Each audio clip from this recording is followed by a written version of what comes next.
Praise be to the hockey gods, folks. I am over here praying for Patrick Kane to get himself some more points because I picked him up in so many of my fantasy teams this week. Yeah, imagine that, eh? The guy goes out there, pops off, has so many great games, and then has the dud against the San Jose Sharks.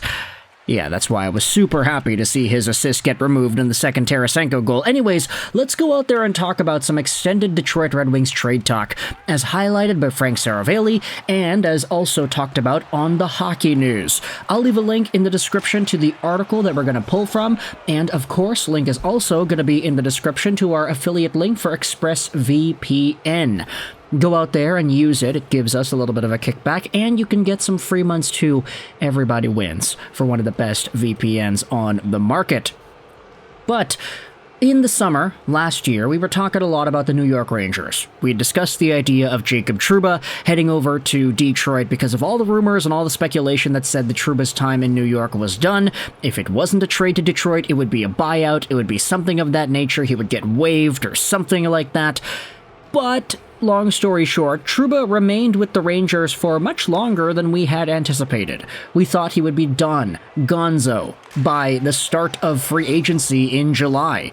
But he ended up lasting all the way until whenever it was, before getting traded over to the Anaheim Ducks. Now, this is actually interesting because we have ourselves even more New York trade talk between the Rangers and the Wings. So, without further ado, let's go out there onto the Hockey News and read this article published by Remy Masty talking about how Rangers D-man Ryan Lindgren has been linked to the Detroit Red Wings.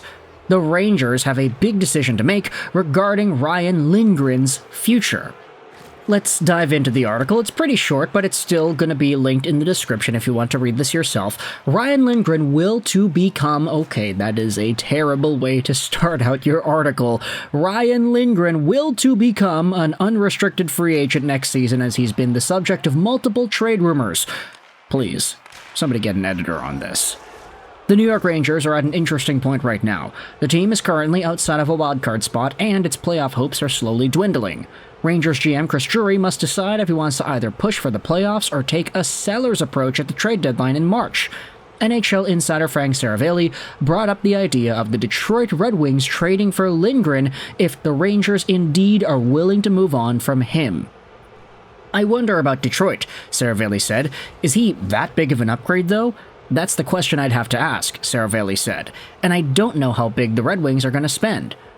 Lindgren's future in New York may be determined by whether the Rangers are still in the playoff hunt come trade deadline time.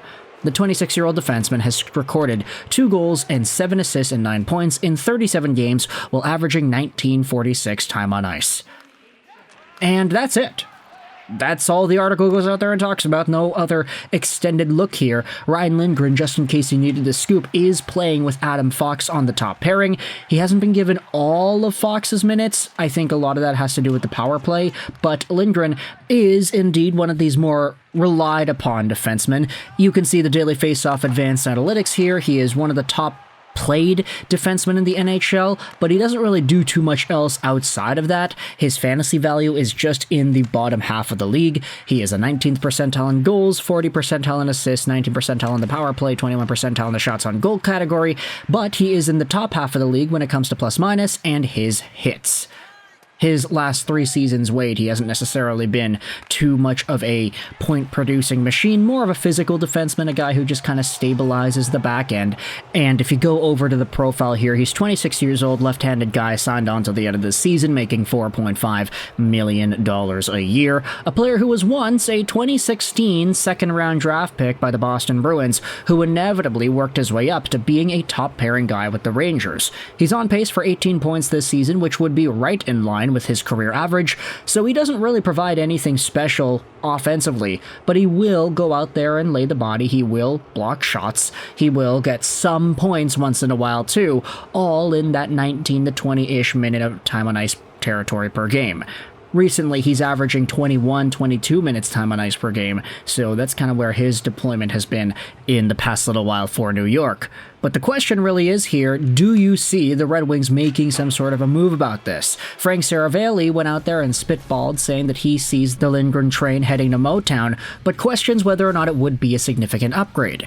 Here's the thing, if you think about the Red Wings and their decor, is Ryan Lindgren a bigger upgrade over Justin Holl? I would probably say yeah, it's not difficult to find an upgrade on Justin Holl.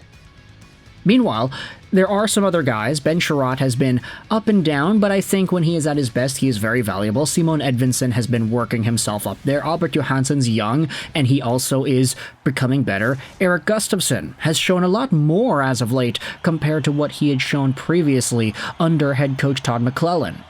It really is just Justin Holl, in my opinion, that is the odd man out in terms of guys that are actually not great. And the only player I'd say that Ryan Lindgren is an extreme upgrade over. If you twisted my arm, I'd have a difficult time saying, oh yeah, Ryan Lindgren, I'd rather have him on my team than Simon Edvinsson, for example. I guess with Ben Sherratt, it's about inconsistency and consistency there, but he has been good at certain parts throughout the year, so it's difficult to really take him out of the lineup either. If anything, if the Detroit Red Wings wanted to trade Ben Sherratt away in some sort of a move, if they don't think they're going to make the playoffs, which I don't think they have reason to believe at this point, they're right in the mix after all. If you wanted to trade away Sherratt and get Ryan Lindgren in exchange, some sort of a move like that, you would be getting younger. I would think that's the only benefit to making a move like this, because Ryan Lindgren is only 26 years old. He's definitely not old at this point in his career. But as Seravalli highlights, the question is whether or not the Wings would be interested in paying whatever price the Rangers would set.